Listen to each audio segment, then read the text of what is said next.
వాడు కూడా పాతకములు పొందుతాడని శాస్త్రం.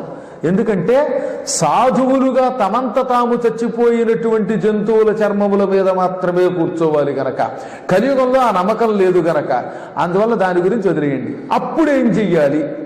కలియుగం వాళ్ళకు ఒక సులభమైన మార్గం చెబుతా.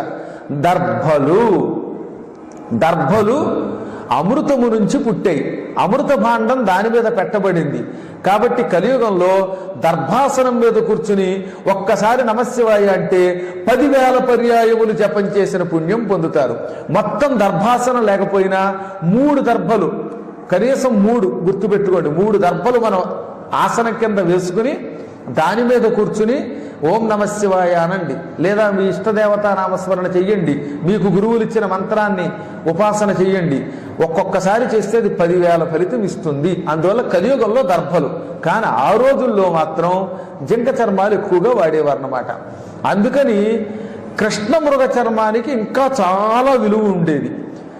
వీడికి నల్ల జింక దొరికింది ఎదురుగుండా.